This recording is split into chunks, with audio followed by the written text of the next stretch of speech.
Dusan Vlahovic, toujours libre. Alors, vous direz, on n'est que le 10 août. 10 août, c'est pas encore dingue. Mais ça fait un petit moment qu'on sait qu'il est libre, notre ami Dusan Vlahovic. Et moi, je pose la question. Voilà. Vous me direz. Mais est-ce que Dusan Vlahovic, c'est pas une carrière qui est menée à l'envers? Alors, pourquoi je dis ça? Parce que Dusan Vlahovic, quand il arrive à la Fiorentina, ça commence à remonter un petit peu maintenant, euh, j'en parle avec plusieurs personnes. Je me rappelle, en parler avec Tristan qui intervient de temps en temps sur la chaîne, de ses copains. Et à cette époque-là, j'en parle avec lui et on est unanime. Ça va être lui le prochain gros neuf. Le prochain gros neuf de la planète foot. Allez, on va dire un peu le Lewandowski des années 2020. Bon, ça va être Dusan. Profil super intéressant, athlétique, bon de la tête, technique, plutôt rapide pour son gabarit. Franchement, il avait tout. Il a tout. Et quand il est à la Fiorentina, pour être un amateur de Serie A et de Calcio, je me dis, bon, il va pouvoir faire ses classes, prendre un peu d'expérience et derrière, signer pour le top club dans lequel il va pouvoir monter en gamme et continuer, on va dire, sa progression. C'est ce qui va se passer parce que le bonhomme, il va enquiller les buts du côté de la Fiorentina en développant un peu ce que je viens de vous dire, c'est-à-dire un gars très très bon, on va dire clinique, je vous dis bon techniquement, c'est-à-dire capable de pouvoir faire des enchaînements, capable de pouvoir dribbler son adversaire, pas qu'un simple numéro 9, capable de jouer en déviation aussi. Attaquant complet en fait. L'attaquant complet ouais, je vous dis, à 19-20 ans, commence à enquiller les buts au plus haut niveau. Bon, bah, on se dit très logiquement, enfin, j'invente rien à ce moment-là. Je me dis, bon, voilà, ce joueur-là va marquer les esprits. Et puis arrive son départ. Alors, bien sûr, je suis un ancien. Passer de la Fiorentina à la Juve, ça rappelle toujours le fameux départ de Baggio du côté de la vieille dame, avec ce que ça a pu comporter comme des mesures. Bon, alors on n'en est pas au même niveau parce que Dusan Vlahovic n'avait pas non plus la même cote d'amour qu'un Baggio, qui était passé donc de la Fiorentina à la Juve. Mais il y a quand même une sensation de traîtrise, de comment dire, tu vas dans le club à ce moment-là performant d'Italie, mais qui n'est plus le club dominant d'Italie. Ça, c'est important.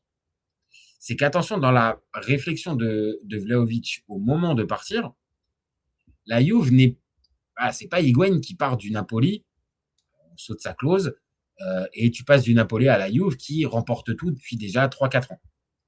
Et tu viens pour le fameux projet Ligue des Champions. Bon, je rigole parce que quand j'ai Ligue des Champions avec la Juve, ça fait jamais mon ménage. Mais tu, tu vas dans une Juve qui est performante, compétitive, mais qui se cherche encore, qui cherche son meilleur niveau. Et en fait, dans ce fameux meilleur niveau, bah, désolé, mais en fait, le choix de club n'est pas bon.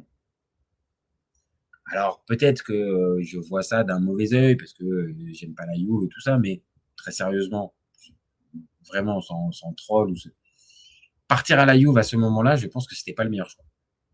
Et je pense même qu'à ce moment-là, pour lui, il aurait mieux fallu partir. Mais partir d'Italie. On se rappelle qu'Arsenal, à ce moment-là, cherchait un numéro 9, avoir avant que Gyökeres arrive, 3 saisons, je crois, 3 saisons avant. Arsenal est prêt à mettre un gros paquet sur Vlahovic. Lui, il décide de rester en Serie A. Mais pour moi, cette erreur-là de choix de club, il va la traîner. Et derrière, la réalité, c'est que ça va pas être mauvais du côté de la Juve. On va pas être avec un gars qui fait des saisons blanches, qui justifie pas à certains moments l'investissement.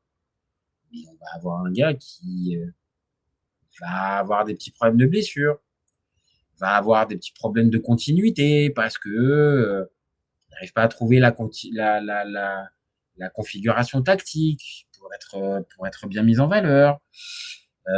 Et puis, il y a de temps en temps des baisses de performance. Et puis, il y a de la concurrence. Et puis, la réalité, c'est que Vlahovic, l'année dernière, c'est 19 matchs de Serie A, 4 matchs de Champions League.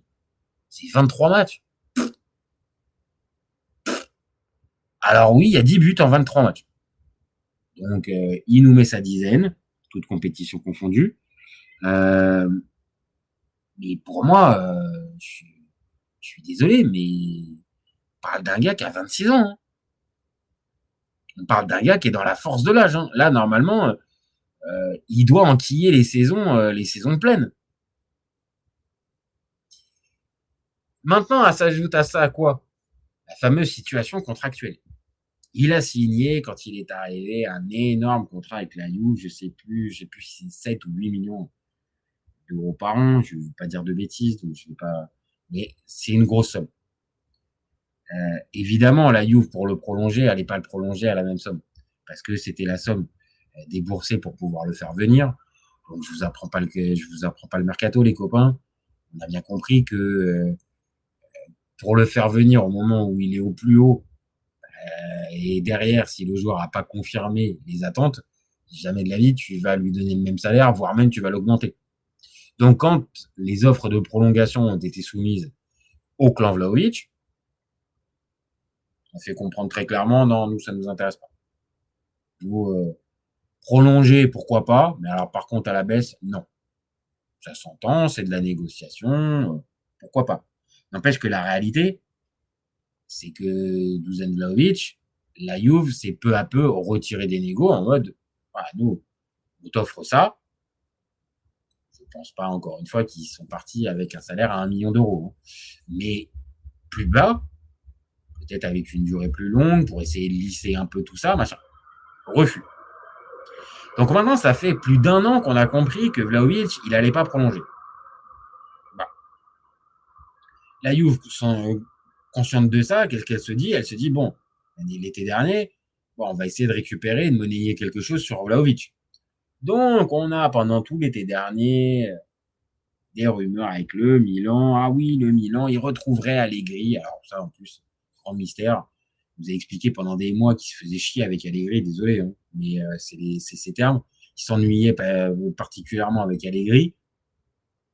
La perspective de le retrouver à Milan, j'avoue, j'avais du mal à comprendre. Mais allons-y, pourquoi pas. On nous a expliqué, peut-être même sur la fin du mercato, que peut-être il allait pouvoir prolonger. Ouais. Bien compris, il s'est dit, je finis mon contrat à la Juve avec ma dernière belle année, ça s'entend, et derrière, je suis libre, je vais pouvoir monnayer cette fameuse liberté en signant dans un nouveau club sans indemnité de transfert. Par contre, jolie petite prime à la signature à la clé.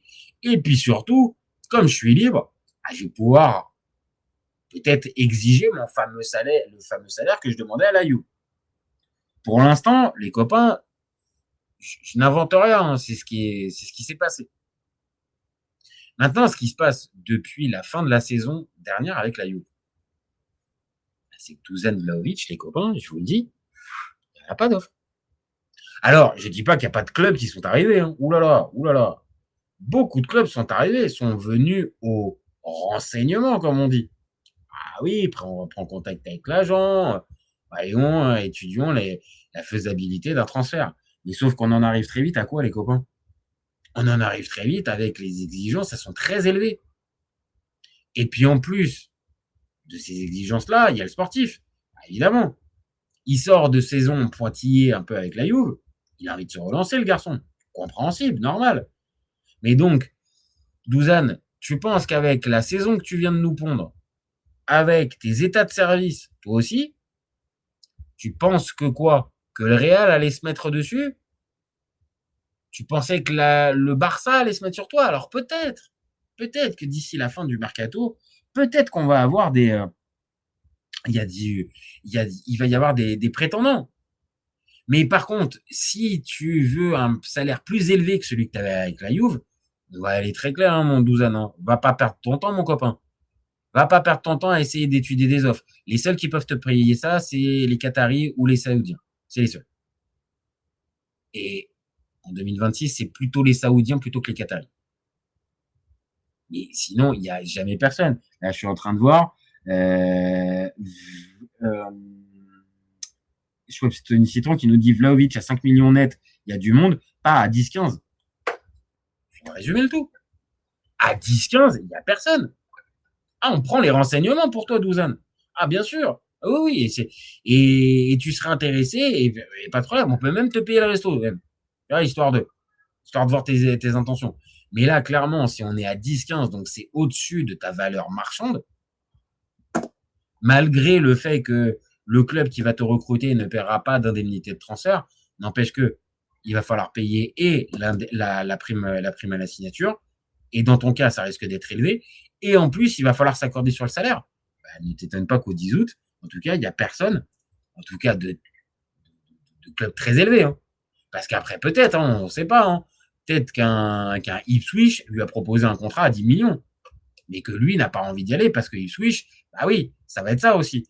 C'est-à-dire que le fameux club compétitif qui va pouvoir te garantir ta place de titulaire et en plus ces émoluments-là, encore une fois, les seuls qui vont pouvoir te proposer ça, Douzane, c'est les Saoudiens. Il n'y a personne d'autre. Il n'y a personne d'autre en 2026 qui va payer 10 à 15 millions pour toi dans un top club et en plus en t'installant en numéro 9. Je le rappelle, je le remontre, hein, l'année dernière, il y a beaucoup de mois où il est blessé, le garçon. Donc, vu le profil du joueur en question, les clubs de foot, c'est pas des organisations caritatives. Hein. Donc, oui, on peut essayer de relancer certains joueurs, bien sûr, dans certains cas. Mais là, on parle d'un gars qui arrive avec un gros statut, des grosses demandes, et qui, sur le papier, ne les a pas justifiées. Donc, au moment où on parle, bah, pas étonnant du tout qu'au 10 août, il n'y a personne qui soit sur le dossier Dusan Vlahovic. Hein. Je ne suis pas du tout. Et comme nous dit Chopsony Citron, il veut un top 25 club européen, mais qui pose 15 millions net par an. Et comme je le dis, il n'y en a pas. Il n'y en a pas. Les seuls qui vont pouvoir te proposer ça, mon copain, c'est les Saoudiens.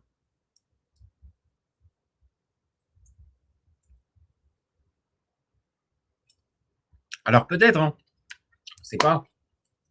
Peut-être que dans ces cas-là, Douzane, peut-être que tu te mettes en contact avec Thibaut Vézirian. Parce que Thibaut au niveau des contacts saoudiens, c'est plutôt génial.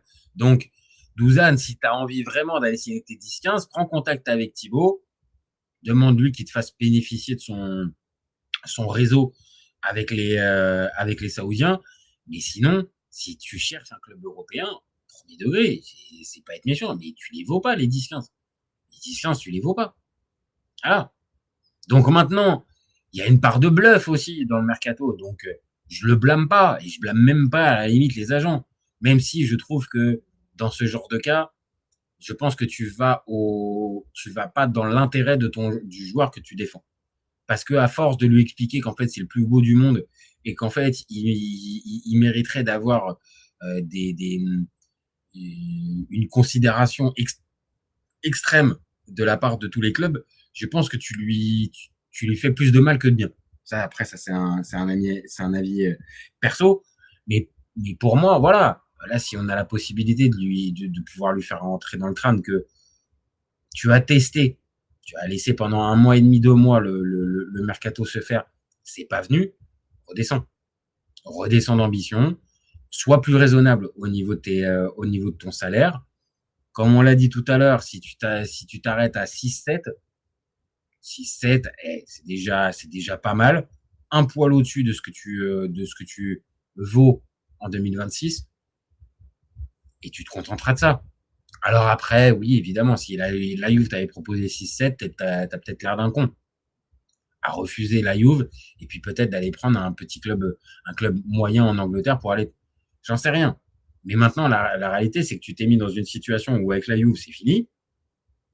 La Juve a tenté, je l'ai dit, de te faire prolonger, tu as refusé. Alors bien sûr, hein, il reste encore l'option, encore libre, hein, donc peut-être qu'avec la Juve, ça peut encore se faire. Mais pour moi, ça risque d'être très compliqué. Donc pour moi, franchement, il est pas loin de nous faire une carrière à l'envers. Le choix de la Juve initial n'était pas forcément mauvais, mais dans le timing, je l'ai dit, c'est pas le plus adapté. Et derrière, ton espèce de bras de fer pour prolonger à tes conditions, alors qu'au 10 août, tu n'as toujours pas de club. Donc ça veut dire que ta préparation en plus, tu l'as fait tout seul.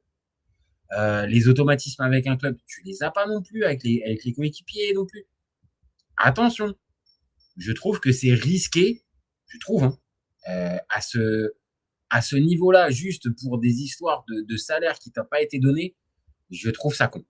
Vraiment, je trouve ça bête de la part de Vlahovic. Maintenant, je l'ai dit, on sait que le Barça voulait faire Alvarez et que ça risque d'être très compliqué pour eux de le faire. Peut-être que ça va être Vlahovic le élu.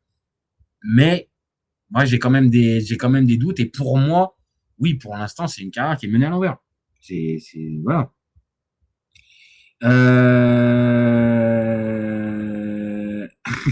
Amine Dedek qui nous a dit pour Thibaut Vézéran sur sa dernière vidéo, je lui demandais où ça en était avec les Saouds, il m'a répondu de mon Dieu. Bah oui, mais ça, tu sais que le problème, c'est que Thibaut, il est à court de réponse, Amine. Là, tu sais très bien, là, maintenant, il sait plus comment faire. Pour moi, la décence aurait voulu qu'il s'arrête et qu'ils disent merci, ciao l'artiste, au revoir pour tout. Mais vu qu'il a la tête dure et qu'il a envie de continuer de passer pour un con, je suis désolé, c'est pas méchant, mais c'est la réalité. Il passe pour un imbécile depuis des mois, voire des années maintenant. Donc, normal, tu as raison de poser la question. Et on se posait la question, même nous, en interne sur le groupe du FC Copain, de savoir vraiment, est-ce que vous pensez vraiment qu'il y a des gars qui le suivent avec intérêt? Vraiment qui le croient? Moi, j'avais tendance à dire que c'était pas plus de 5% des personnes qui le regardent. Et que 95% des autres spectateurs, pour moi, c'est du troll. Dites-moi votre avis, hein, mais pour moi, catastrophique. Schweppes, pour en venir à notre ami Vlahovic, et pour qu'un nouveau joueur s'adapte à son club, il faut souvent du temps. Attention à une saison blanche, ça va vite. Et deux aussi. Non, mais vraiment, pour moi, il est sur un jeu. Les agents, qui sont sa famille en plus, jouent un jeu dangereux en le mettant à ce point-là dans le surconfort et à lui expliquer qu'en fait, c'est le meilleur attaquant de tous les temps. Je pense réellement qu'il gagnerait vraiment à lui remettre les pieds sur terre en lui disant, écoute, mon copain, on prendra les 6-7, voire même les 5, mais on s'en fout, tu as 26 ans, tu as encore le temps de faire la fameuse culbute financière. Parce que si c'est véritablement ça la question, à 26 ans, tu as encore le temps. Hein. Tu te refais encore une ou deux bonnes saisons en Europe où tu claques, et puis tu iras te le prendre ton contrat en Arabie Saoudite. Ou si c'est véritablement ça qui t'intéresse, mais vas-y. Parce que je pense que l'Arabie Saoudite, tu vas les intéresser. Mais si c'est juste pour faire monter les enchères et voir quel est le club qui va être capable de pouvoir s'aligner sur le salaire que tu avais demandé à la Juve, on te le dit vraiment, et c'est pas méchant, mon copain, mais les seuls clubs qui peuvent le faire, c'est les Saoudiens. Donc, si c'est ça, prends contact direct avec eux, et comme ça, tu gagneras du temps et tu pourras recommencer rapidement à rejouer au foot. Parce que là, ça fait quand même plus de 2 mois que la saison est terminée, tu n'as toujours pas de club. Je me doute que tu dois t'entraîner sérieusement et tout ça, mais tu n'en as pas de club. Donc, comme dit Schwab, Sony Citron, je suis assez d'accord. Une saison blanche, ça va vite. Hein. Et à cet âge-là, attention, le milieu du foot est impitoyable. Hein. Si tu commences à faire une saison blanche, machin, on t'oublie. On t'oublie. Dusan Vlahovic ou pas Dusan Vlahovic. Hein. Peu importe. Donc, à méditer, pour qu'il remette sa carrière à l'endroit, pour moi, redescend. Vraiment, redescend de ces attentes démesurées et financières. Reste sur le principal, qui est de jouer au football, de jouer dans des équipes compétitives, de d'avoir de reprendre de la confiance, de reprendre la progression où tu l'as un peu laissé. Remets-toi là-dessus. Par contre, faire des fixettes sur l'argent et au final mettre ça plutôt en stand-by, mettre ta carrière en stand-by plutôt que d'essayer de trouver le bon club. Ouais, là, j'ai quand même envie de te dire, Douzane, t'es en train de faire un peu n'importe quoi. Voilà. Schwab qui nous dit, en vrai, ça serait bon un deal une année ou deux à l'OM pour se relancer. Relancer pour pas trop cher. Ouais, mais là, je pense que t'es rigolo, mon copain. Hein, et je pense que t'as bien compris. Hein. Ouais, mais même gratuit, hein, ça peut pas. Hein, ça peut pas. Et puis, vu les émoluments demandés par notre ami Dusan Vlahovic, tu as bien compris que c'est pas possible. Maintenant, je vois ce que tu veux dire dans l'absolu. Oui, un type de club comme l'OM, qui pourrait lui garantir une place de titulaire et tout ça, là, hein, oui, ça pourrait aller. Maintenant, on vient de dire, il faut que la famille qui gère ses intérêts le fasse redescendre. Et c'est pas la tendance. Et tu nous dis que pour l'instant, l'Arabie lui a mis des vents. On va voir d'ici la fin. Mais si en plus l'Arabie te met des vents, voilà, voilà, prends conscience, arrête de te bercer d'illusions. Dis-toi bien que cette fenêtre de mercato, bah, c'est pas là où tu vas faire la culbute. Et puis peut-être que tu la feras plus tard. Et c'est pas si grave. Hein. C'est pas si grave. Hein. On parle encore une fois de gars qui sont payés 6, 7, 8 millions d'euros. Enfin bon, faut quand même redescendre. Donc, carrière à l'envers, oui, ça peut se remettre à l'endroit, mais pour ça, Douzane, c'est toi qui as les clés. Donc, à toi de nous montrer que t'es en capacité de pouvoir reprendre ta carrière en main. Mais pour l'instant, ça laisse à désirer.